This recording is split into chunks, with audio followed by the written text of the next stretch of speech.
Programa Vida no Campo. Oferecimento Safra Agronegócios, Grupo Cetec, Ceraçá, Metal Pré, Avioeste, Biobase, Cressol e Grupo Martini.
Para você que está acompanhando o nosso programa Vida no Campo, que está começando hoje, dá uma olhadinha aqui, ó, com o que eu tô, ó. Duas coisas mais fofas do mundo. Eu já tô abrindo o carro lá porque eu vou colocar lá dentro para me levar embora. Mas a gente vai falar hoje sobre ovinocultura aqui no programa. Nós estamos numa propriedade que é modelo nessa produção e a gente vai falar um pouquinho disso. E aí, vamos acompanhar com a gente? Vamos lá!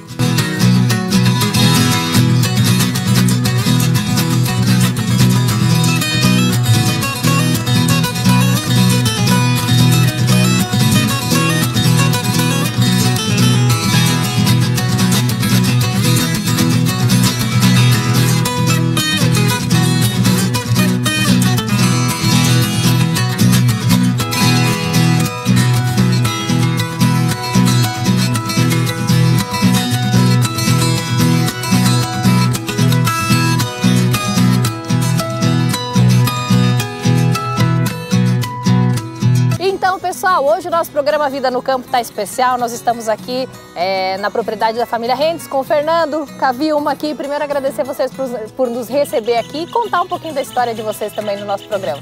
Bacana, nós quem agradecemos, tá? É sempre uma satisfação a gente poder falar um pouquinho do que a gente trabalha, né? Do que nos motiva no dia a dia, né? Isso aí. Vamos dar uma volta pela propriedade então. Bacana. Enquanto a gente conversa? Vamos Fernando, lá. Me conta uma coisa. Por que vocês decidiram pela ovinocultura? Teve algum motivo assim que levou vocês a trabalhar com isso? Sim, dois motivos principais. O primeiro deles foi a questão da nossa capacitação, né? Uhum. Eu e a Fernanda, nós somos da formação nas agrárias, né? Que a Fernanda é sua irmã. Fernanda, minha irmã, isso. Uhum. E, então, assim, a gente poderia dar um suporte nessa atividade na ovinocultura em si. Nós tínhamos o gado de leite, uma propriedade pequena, uma atividade que merecia já aportar investimentos e nós não queríamos fazer isso na época. A gente quis trilhar um caminho diferente e ser referência em uma atividade na região, que então, não é tradicional. E vocês decidiram pela ovinocultura. Isso. Tá, e a estrutura? Porque hoje a gente vê que vocês têm uma super estrutura aqui. Como é que era? Desde o começo foi assim ou vocês foram ali cavando, melhorando? Como é que foi? Não foi, nossa, foi muito desafiador. A mãe pode falar um pouquinho foi difícil, dona Vilma? Qual que foi o perrengue principal que a senhora lembra, assim, quando vocês começaram com as ovelhinhas aí? O primeiro grande desafio foi investimento, né? O investimento era alto? Era muito alto e a gente não tinha o aval para tanto que precisava. Entendi. Então a gente optou por transformar um galpão de fumo em um aprisco. O que é o aprisco, para quem está assistindo? É uma instalação para ovinos. Entendi. Com ripado, né? Com ripado. Isso, tradicional, com ripado, daí e todo de daí madeira. A gente começou com um rebanho bem reduzido, bem pouco, eu acho que eram 5 animais e 5 fêmeas e um macho. Isso. E aí a gente foi melhorando. E a gente tinha um gado de leite ainda, né? Durante todo um bom gado de leite, o fumo. tinha fumo. Lavoura, não sei nem aonde que a gente... Como conseguia dar conta de tudo, né? A mãe esqueceu de um detalhe, mas ela vai lembrar agora. Nós não tínhamos cerca. Na propriedade. Não. E era um desafio. Tinha algumas linhas que tinha eletrificação. Então a mãe às vezes tinha que cuidar das ovelhas, elas escapavam. Porque elas escapam mesmo, né? E aí a senhora tinha que buscar de volta. Porque daí tinha que soltar pro pasto e não tinha ninguém em casa. Eles estavam fora. O Zé trabalhava na prefeitura. Quem ficava aqui era eu. Na UDESC, né? E a Carla um tempo. E aí vocês tinham que dar conta do negócio, né? Vamos continuar caminhando então enquanto a gente conversa, né? Ali foi desafiador, porque daí... Quando eram poucos animais, até que eles, quando tinha bastante pasto, eles ficavam. Mas aí quando começava do pasto ficar ralo, pouco... Aí elas queriam, né? Passavam, Ai, meu Deus. e aí atrás, na hora do meio-dia... E as pernas, né? Não foi. Foi difícil. Então a estrutura foi a pior parte para vocês no início? Fazer essa transição de negócio. Que vocês Você tinham tá leite, né? Duas atividades que competem pelo mesmo recurso forrageiro, são ruminantes, numa área pequena. Entendi. Como tirar o pé de uma e colocar o pé na outra, tendo que aportar em termos de financiamento, essa modelagem que ainda é um desafio. Hoje a gente quase chegou lá. Sim. Porque dentro da ovinocultura também a gente fez o corte, iniciamos com a proposta de produzir cordeiros e hoje nós migramos para a genética. E essa migração também teve que acontecer de novo. Você ter um rebanho de corte e trabalhando com ele e começando a trabalhar com a genética, né? Para você poder substituir. Entendi. É sempre um processo, né? Tá certo. E aí, quanto tempo demorou assim para vocês dizerem, não, agora a gente vai trabalhar só com os ovinos, a gente vai conseguir só fazer isso? Isso foi em entre 2012 e 2013 que a gente decidiu investir numa agricultura profissional. Então, fazer todos os aportes financeiros em termos de instalações. Depois a gente vai ver, a gente começou com um bom centro de manejo. Nesse centro de manejo, então, é o coração da atividade. Ali tem fábrica de rações, tem estrutura de escritório, outras coisas, né? E aí a gente foi realocando esses galpões antigos, por exemplo. Aqui nós tínhamos um galpão de tabaco, que a gente ainda utilizava. O rebanho foi crescendo, a gente foi mantendo essas estruturas antigas, como aquele galpão que é o nosso primeiro, o aprisco, lá tem 20 anos, 21 anos, é 2001. Ele ainda está lá, e aí a gente fez galpão novo. Aí eu cuidei dos projetos, esses projetos são coisas que eu já faço na minha consultoria, né? E aí a gente está contente porque eles sanaram alguns desafios que a gente tinha com essas instalações que não eram projetadas para este fim, específico, né? Específico para esse fim. Questão de ambiência, bem-estar dos animais, a própria limpeza dessas instalações. Então aqui nós já temos projetos desenhados para uma ovinocultura profissional. Ainda temos o velho, aqui o contraste do velho com o novo, né? De novo, a gente precisa ir com calma. Sempre escalando. A gente quer, eu digo assim, a ovinocultura é a atividade que paga as nossas contas aqui.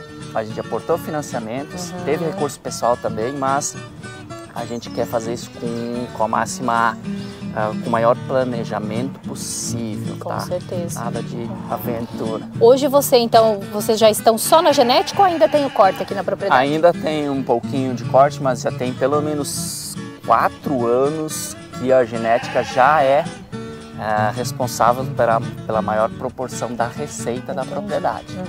E hoje, eu acredito que a gente está falando aí em torno de 80%, 75% da receita é de genética e o restante vem da carne, seja no rebanho comercial matrizes também, há também venda de genética no rebanho comercial, mas assim, são animais que têm valores distintos, né? Genética, daí a gente fala realmente de um rebanho, animais puros, com registro, todo aquele processo junto à Associação Brasileira.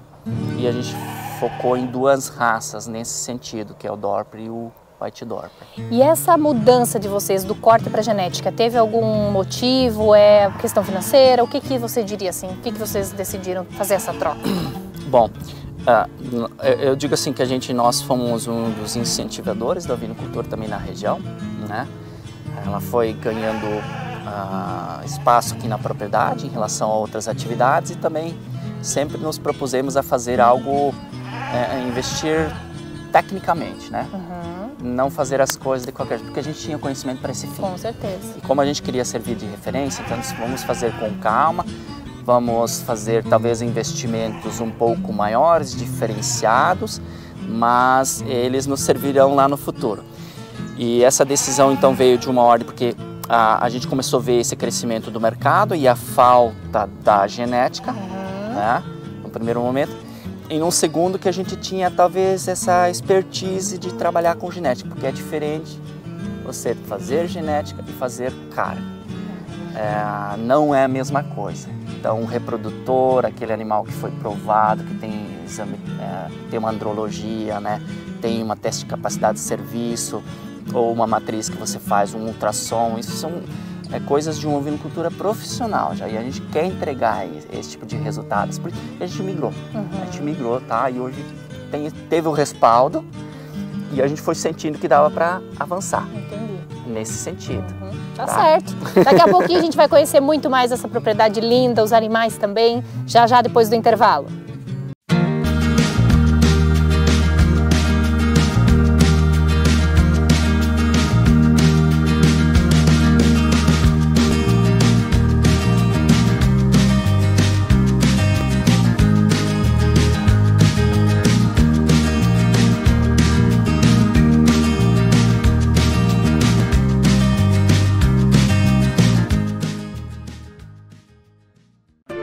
A indústria de rações Biobase trabalha todos os dias para levar qualidade para a saúde do seu animal.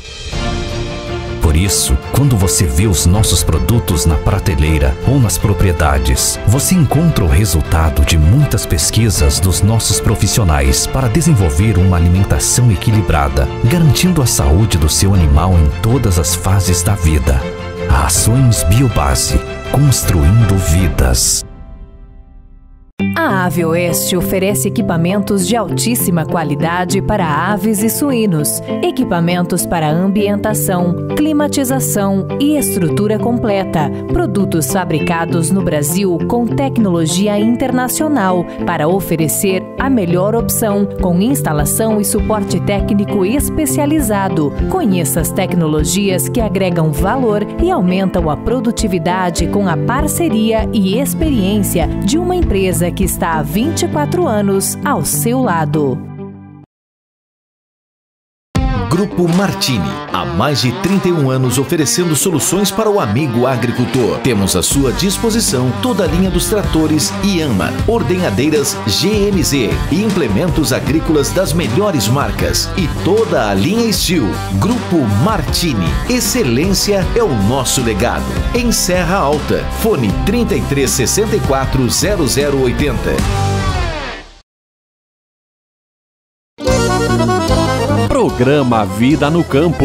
Oferecimento Safra Agronegócios, Grupo CETEC, Ceraçá, Metal Pré, Ave Oeste, Biobase, Cressol e Grupo Martini.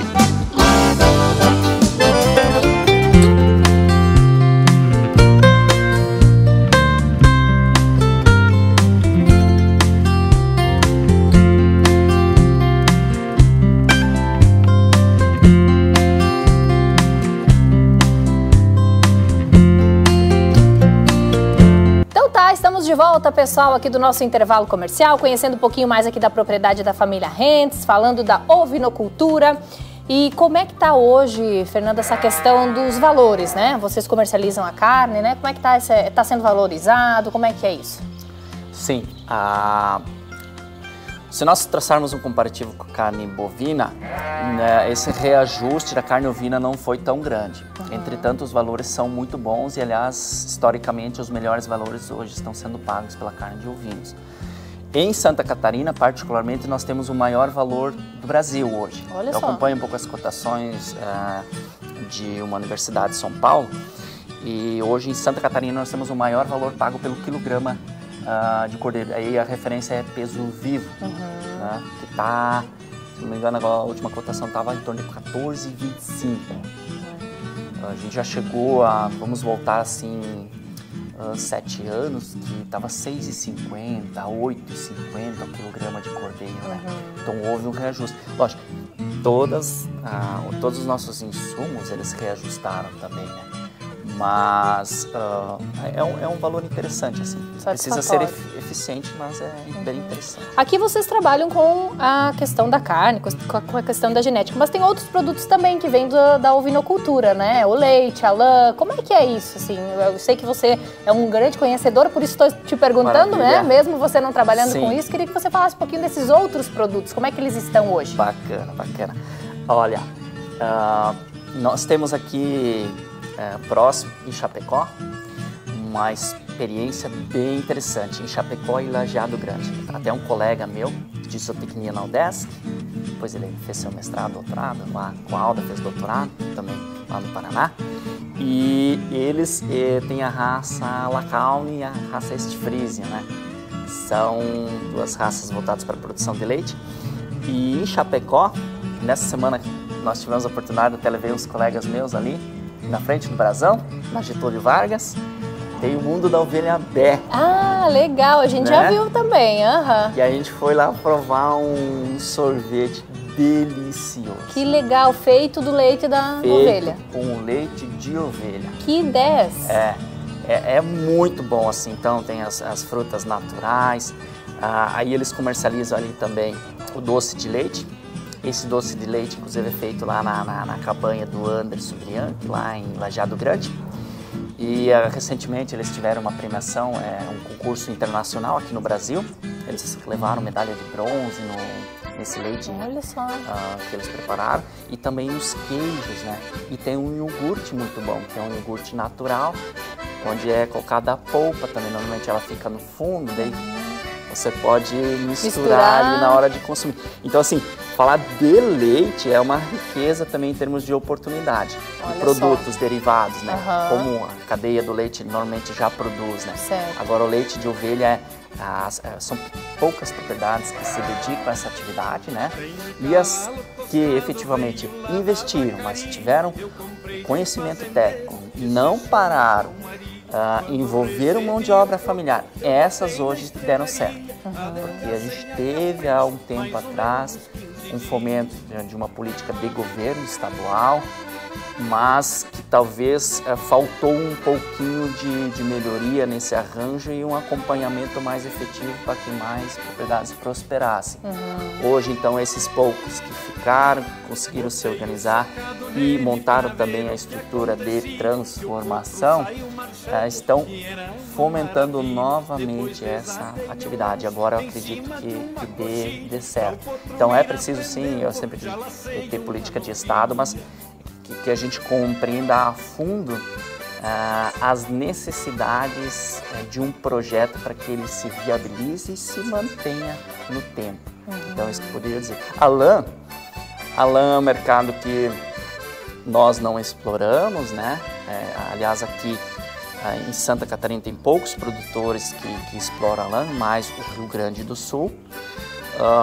Hoje a lã, alguns produtores até migraram um pouquinho seus rebanhos voltados para o corte em termos de rebanhos deslanados ou semilanados, que esses são os grupos que a gente trabalha, porque até tem um custo de você fazer essa tosquia.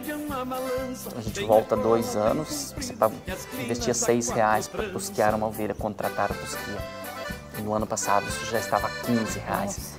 Então, para um produto que é uma lã grossa, né, que tem pouco valor comercial, que são dos animais de corte, às vezes o produtor tem visto isso como um desafio agora, a lã.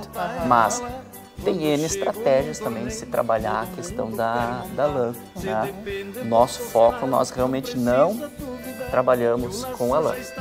Ela simplesmente o tosquiador vem, leva a lã junto como parte do valor desse trabalho de tosquia.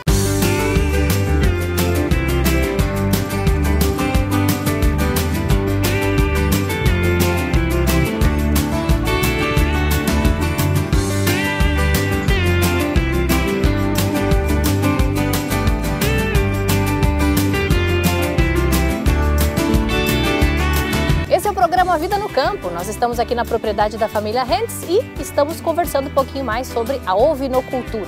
E agora, Fernando, quero te fazer uma pergunta. Quem quer começar nesse negócio aí? E aí, vai começar por onde? O que eu faço? Como é que eu começo? O que eu tenho que ter? Qual que é a base, assim, para que eu consiga começar e manter essa atividade? O que tu diria? Tá. Eu vou elencando alguns fatores. O primeiro fator, eu diria, preocupe-se com produzir comida. Aprenda a manejar pasto. Nós somos, por excelência, o Oeste Santa Catarina, são produtores, pequenos familiares que já têm atividade, normalmente tem alguma atividade pecuária junto, né? Mas há ainda assim uma dificuldade em manejar pasto. Certo. Entender o princípio, o conceito de manejar pasto com um animal que precisa da folha onde está concentrada a maior parte do nutriente, ao passo que a planta precisa da folha para fazer fotossíntese, e esse terceiro componente que seria o manejador. Então eu falo, vamos estudar mais, vamos buscar informação técnica para que essa pessoa comece, por exemplo, estabelecer um conceito de oferta de forragem. Isso a gente estudou lá, a gente sabe, por exemplo, que para terminar cordeiro ao pé da mãe você deveria trabalhar com 12% de oferta. Mas o que é esses 12%?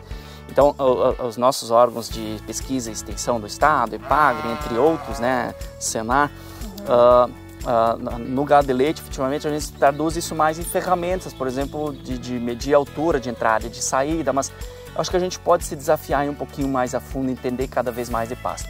A Nova Zelândia não é, por acaso, um país referência na ovinocultura, porque os neozelandeses eles estão diariamente medindo o pasto deles. Eles têm ferramenta e têm gráficos anuais em função da precipitação, da adubação, etc. Então você precisa construir uma estratégia de produção baseada no que seu campo, né, a sua proposta de manejo consegue te entregar.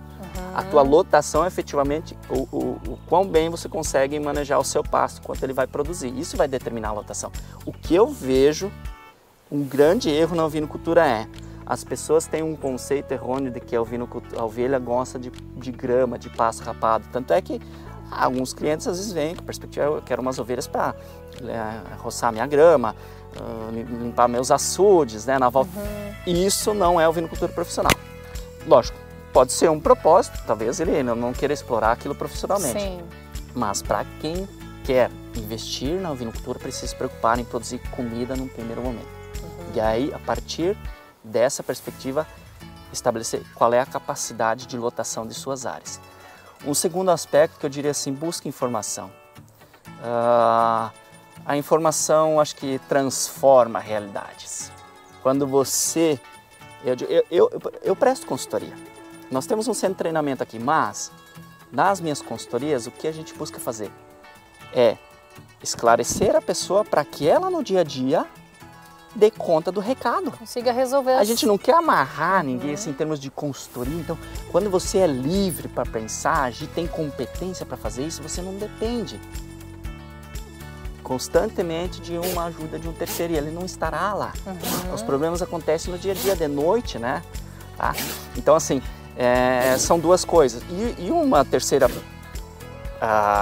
preocupação ou desafio que eu diria assim é, se você quer ter respostas produtivas, né, que você invista em um bom material genético.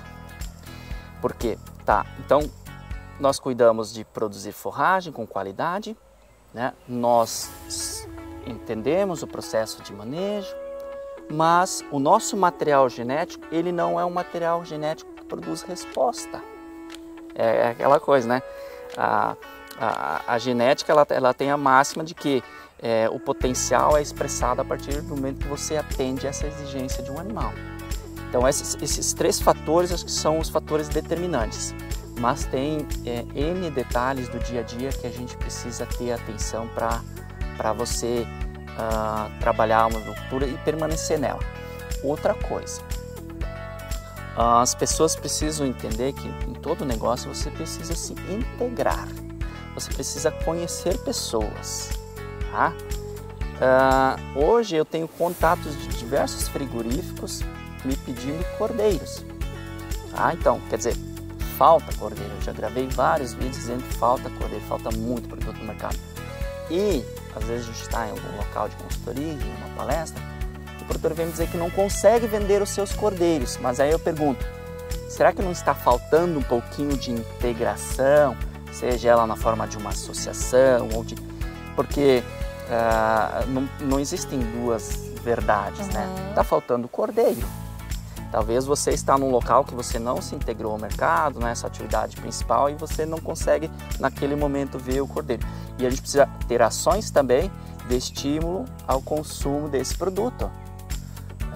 Festas, a questão da gastronomia, chamar um chefe, começar a desmistificar o fato de que ovelha é só para fazer churrasco ou em datas especiais. Não, é uma carne muito saborosa, uma carne leve e nutritiva, né? Mas que pode ser preparada no dia a dia também. De outras formas além do churrasco. De outras formas além do churrasco. O nosso consumo é irrisório. São 700 gramas anuais, né? Nossa, muito pouco, né? É muito pouco. E assim ainda nós não temos produto para atender o mercado nacional. Olha só. E nem vamos falar em exportação. Então, o segredo é se preparar, buscar conhecimento. Bastante, tá? Então, não vai querer trabalhar com isso, vai buscar conhecimento. Isso. Eu acho que assim, como o gado de leite, a suinicultura, a avicultura, entre outras espécies, você precisa ter a maior quantidade de informações possíveis e ter condição de gerir isso muito bem, porque é dinâmico, né? Aí você tem 5 meses, meio ano de estiagem, agora você quase 2 meses abaixo de chuva. Sempre é uma surpresa, né? Tem que ir sapateando conforme a música, né? De lidar com a pecuária. Tá certo.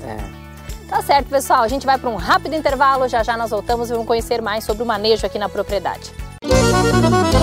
Programa Vida no Campo. Oferecimento Safra Agronegócios, Grupo CETEC, Ceraçá, Metal Pré, Avioeste, Biobase, Cressol e Grupo Martini. Há mais de uma década no mercado, a Metalpré tornou-se referência no ramo de pré-fabricados, com foco em melhoramento e crescimento. Temos capacidade técnica para a construção de diversas obras no agronegócio, como barracões para pocilgas, aviários, compost barn e abrigo de máquinas e veículos. Também construímos barracões para indústria, comércio e prédios de até 4 pisos, além de barracões metálicos. Contamos com profissionais qualificados que garantem inovação, agilidade, economia e segurança nas obras. Trabalhamos com estrutura 100% usinada, proporcionando alta produtividade que agiliza o trabalho. Contamos ainda com tecnologia e controle do resultado e realizamos periodicamente análise das resistências de nossos produtos. Oferecemos as melhores matérias-primas do mercado, seguindo sempre referências nas normas técnicas de segurança e qualidade. A Metalpré é sinônimo de qualidade e não para de buscar soluções qualificadas e personalizadas. Metalpré, estruturas metálicas e pré-moldados, em Águas Frias, Santa Catarina.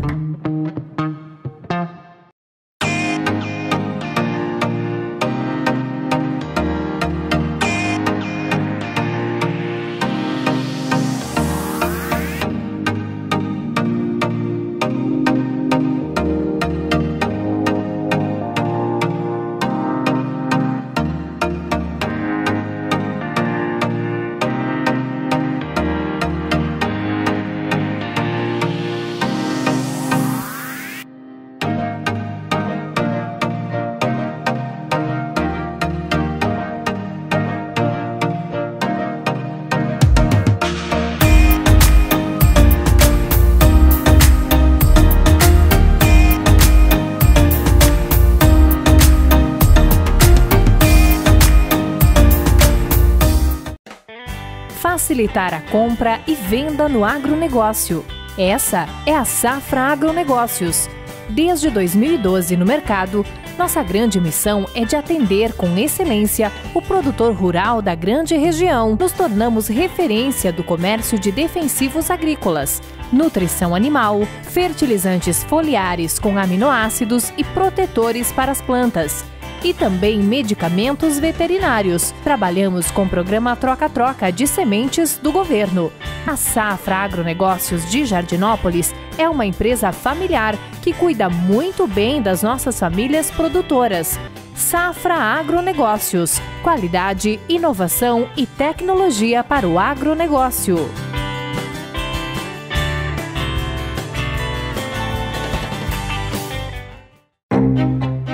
Na Cressol, quem coopera tem apoio financeiro e tranquilidade para custear a produção. Da pequena até a grande propriedade, conte com a gente. A Cressol está junto, do plantio à colheita. São mais de 14 atividades apoiadas com o crédito rural da Cressol. Investir em sustentabilidade também faz parte da nossa missão. Conte com nosso time de especialistas para custear e investir na sua produção. Cressol, sua melhor escolha.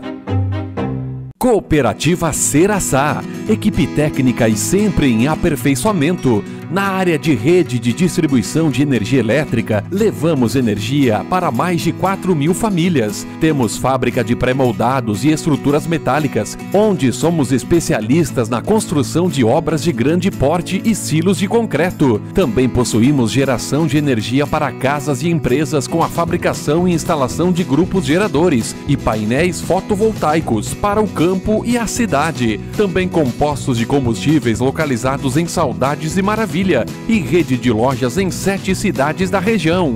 Ceraçá, somos um só.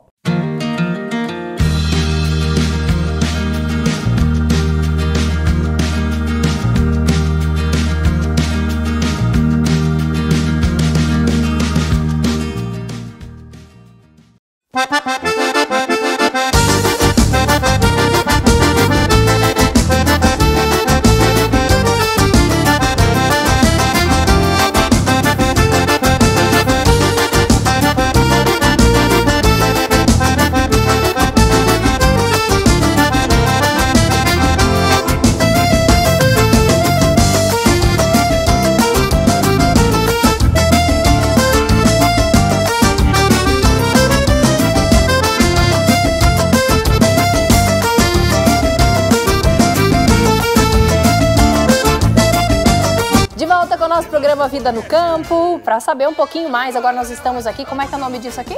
Um centro de manejo. Centro de manejo. E vamos saber o que é feito aqui no dia a dia, na semana, e a dona Vilma é uma das responsáveis, né, Fernanda? Ela quem lida com o negócio aqui, né? Isso. Então, dona Vilma, o que vocês fazem aqui? Todo dia tem trabalho aqui dentro do centro? Não é todo dia? Esporádico. Se, por exemplo, precisar desverminar. Aí você traz o lote, aí você começa passando ele aqui, aí tu faz um camacho, olha o olho, conforme ele tiver, você já marca a ovelha, já tira o score dela, para ver se o score tá bom, tá?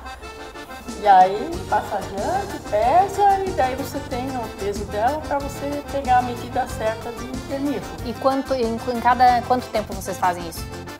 A gente faz isso, vamos dizer, a cada 2 meses, mas a gente não desvermina tudo.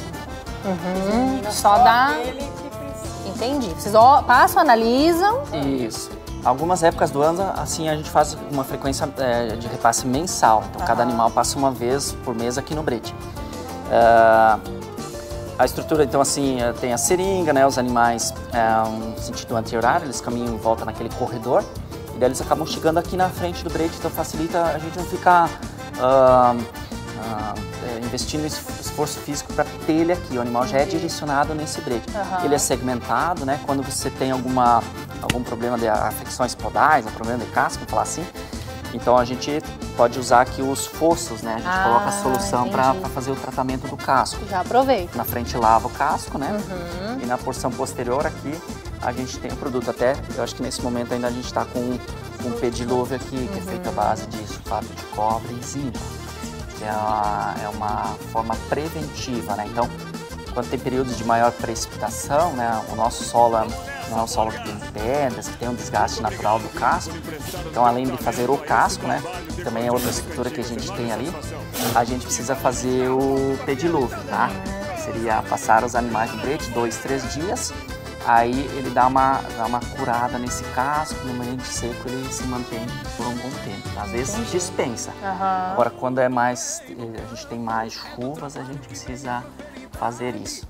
Mas os nossos repasses, mais a questão de verminose, né? Daí a gente fazemos todos aqui, ou senão o pai e a mãe, daí tem o caderno de escrituração zootécnica, anota tudo certinho, né? O pai faz fumaça, faz score, a mãe vai anotando. E aí passa na sequência lá de procedimentos. Aqui dentro eu gosto de dizer assim, até o pessoal que vem aqui, quando a gente fala, a gente também usa isso aqui como um centro de treinamento. Aqui não é para dar agulhada aqui dentro do brete, né? Senão a ovelha não quer mais nem entrar no brete. Então aqui tem que tratar elas bem. Aqui trata bem, só olha o olho, né? Dá uma palpadinha nela. E lá, sim, daí você decide se você precisa ou não, né? A gente tem que pensar isso também no manejo. Isso do centro de treinamento que você falou, vocês recebem então as pessoas para treiná-las para o ofício aqui, é isso? Isso. Nós recebemos especialmente produtores desde 2018. São cursos específicos em diversas temáticas, são 10 temas. A gente já está com a segunda turma, são 14 treinamentos, se eu não me engano, que a gente fez, com especialistas. Eu falo assim, especialmente do Sul, mas vem muito professor de universidade, que a gente teve relação. E aí o treinamento é um dia, vem os produtores pela manhã, a gente faz teórica, a gente tem uma sala de treinamentos. De meio-dia a gente dispõe de um almoço aqui na propriedade para não ter deslocamento, e à tarde a gente eventualmente complementa ainda com teoria e vem para fazer a parte prática aqui. É meter a mão na massa, né? É curso, desde o básico é um curso de manejo, né? Curso de reprodução, curso só de doenças, curso só de verminose, curso de nutrição, de sistemas de terminação, curso de cortes e carcaça, etc. De análise financeira de empreendimentos. E a gente está muito feliz porque eu acho que quando ele vem aqui numa pequena propriedade em Santa Catarina, vê que é possível fazer as coisas, mas vê isso em loco, né? Recebe o treinamento por um especialista e consegue fazer aquela prática, ele chega em casa e se sente um pouquinho mais dono de si, da sua atividade. Mais motivado, né? Mais motivado. Tá certo. Entendeu? E estamos felizes aí com esses treinamentos. Eu até fiquei assim surpreso, né? Porque foi uma coisa, vamos fazer... Tava em Lages com a minha irmã lá, né? Na IPAG, vamos montar uma sala de treinamentos aqui, porque eu já prestava consultoria pro Sebrae. E disse, vamos fazer o caminho inverso, trazer a gente pra cá, né? E deu muito certo. Super certo. Gente de Porto Alegre, Floripa, vindo pra cá, Umuarama. Então, quer dizer, tem um investimento pra pessoa vir, né? Fazer o treinamento. O deslocamento dela, o valor do curso. E quando ele vem, esse cara vai dar certo.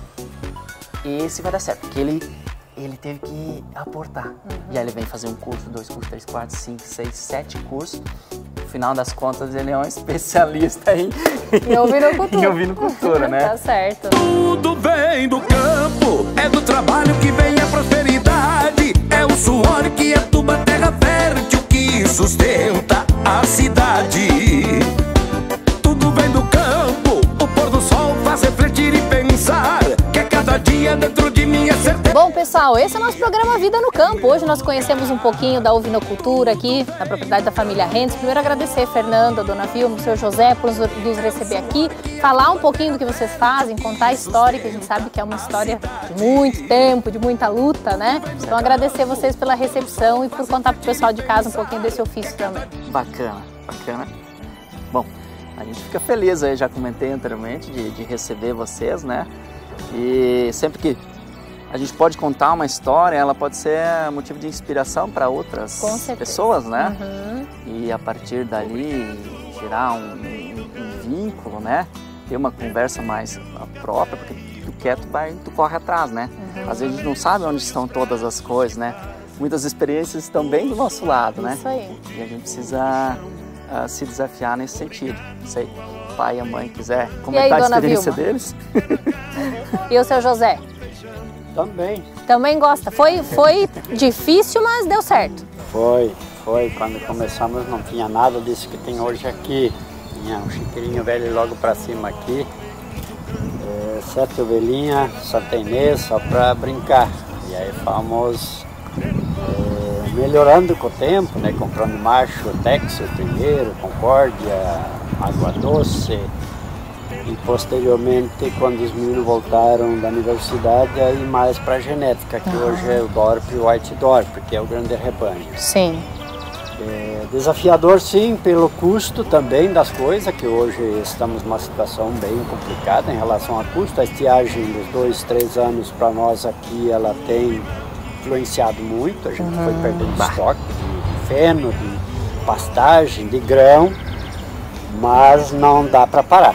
Começamos, investimos e vamos seguindo nesse processo. Vamos em frente. Tentativa sempre de melhorar mais, cada vez mais. Tem um monte de desafios ainda para a gente vencer, mas já estamos no caminho quase que uns 70%. Calculo que a gente já andou. Que bom. Muito obrigado, gente. Você que nos acompanhou, a gente volta no próximo programa Vida no Campo. E obrigado ao homem do campo que deu a vida pelo Brasil, seus atletas, heróis e soldados que a Santa Terra já cobriu. Obrigado ao homem do campo que ainda guarda com zelo a raiz da cultura, da fé, dos costumes.